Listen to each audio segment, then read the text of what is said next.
Hi everyone.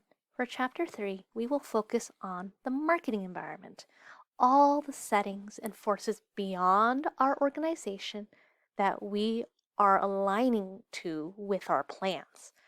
So, this is not just the outdoors and greenery, but like who's out there, the laws, how do firms tend to compete, and so on. Our marketing environment is the context in which we make decisions and put our plans to work.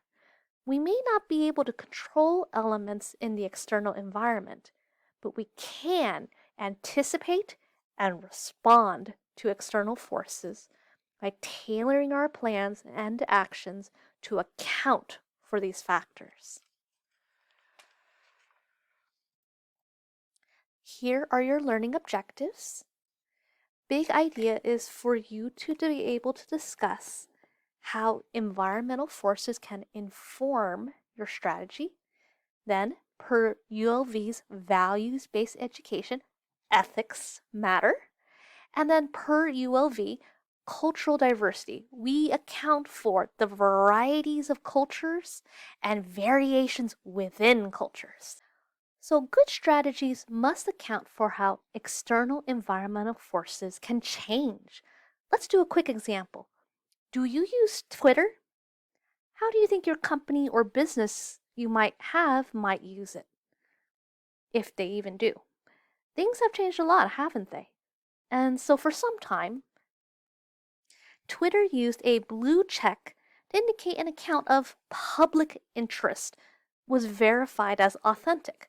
This includes all sorts of organizations where trust is essential to knowing that was the person or group. Politicians, actors and brands, journalists, fire authorities, other official government departments, and more. Twitter's leadership began to change how blue checks, including new pricing, a system where anyone could subscribe for one, and muddled policy for how someone gets it for free, apparently. So many people, organizations, and brands had to figure out if they would proceed and if the checkmark meant the same thing in this new Twitter environment. So some users were given the checkmark for free, but they did not want to be misinterpreted by the public as Twitter Blue subscribers, such as LeBron James here and Sir Ian McKellen. Another example, pharmaceutical company Eli Lilly had to scramble because an account masqueraded as them. All that other account had to do was purchase a verified checkmark and come up with some plausible handles. There were years for how Twitter was being used, but that all has swiftly changed now, hasn't it? So, moving forward, external forces can impact your plans. Which ones now come to mind for yours right now? So, why do we count for the external environment in our strategies, and what are some examples of such? Environmental scanning is about identifying and interpreting potential trends. Why? Well, we want our plans to succeed. There may be a law that is about to make what you do illegal, or a new type of competitor is about to muscle in. You want to be ready.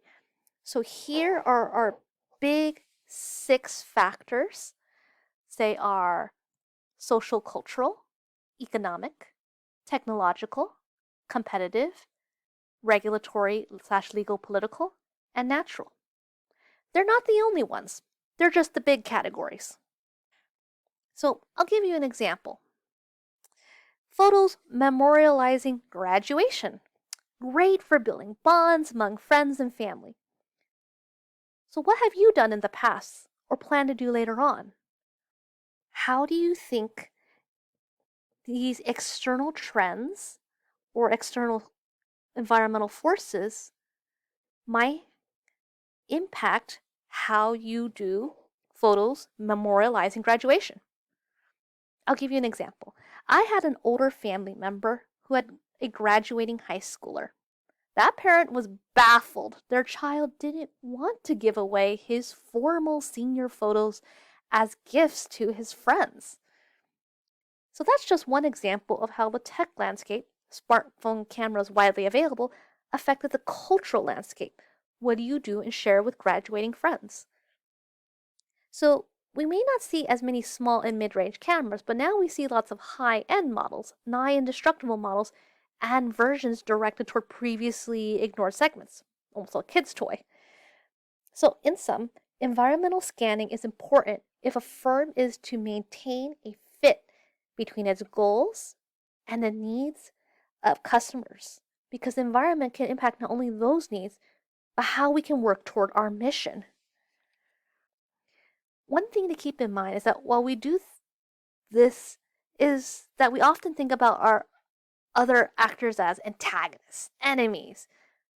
Remember to consider that these environmental trends also tend to make opportunities for partnerships with different actors or groups. So, what might you get? You might get people power and labor, skill set, money, information, other resources, influence, reach or access to new markets. So, an industry may get together and try to fight or advocate for a piece of legislation. The NFL stopped seeing the internet and social media tools as a competitor for consumer attention and now partners up to extend their reach and build better fan relationships. For Star Wars events, Disney can ask fan groups like the 501st, they specialize in stormtroopers, and the Mandalorian Mercs to suit up for events. Automakers making contracts with battery or other parts suppliers. Las Vegas officials have been very aggressive about how they've courted entertainment companies like Universal, sports teams, and beyond. But sometimes it's simple, like being a business owner and knowing local parents, scouting groups, or the librarian, so you get insight how to support the local school better or when a promo should be timed. So, in sum, remember to keep an eye out on how the environment may influence how you may be able to work together with someone, or when you might suddenly find you will soon be at odds. Here's an example of the cooperative environment. Apples! Only 5% of apples consumed in the US are actually imported. Normally, that number would be much larger because the availability of produce is based on the season in which it can be harvested. But research at many universities and other groups have figured out ways to put apples effectively into hibernation through controlled atmosphere. So, based on the type of apple, they will vary the temperature, oxygen, carbon dioxide, and humidity levels and put the apple to sleep effectively. So, apple sellers didn't just come by this by themselves. Who do you think was involved? Okay, so things like universities and other researchers, key developers of the technology, wholesalers and retailers give you information, storage, and buying, industry organizations, local nonprofits, and other producers or producer groups. Again, information can help mobilize or promote to other groups. Government want happy constituents and may have resources and political power. And of course, the customers, buyers, and users. Revenue, but also their own information and potential influence. So, in the following sections, we'll spotlight some of the major environmental forces. Remember to use them to augment your book and your own explorations. So, see you in a bit.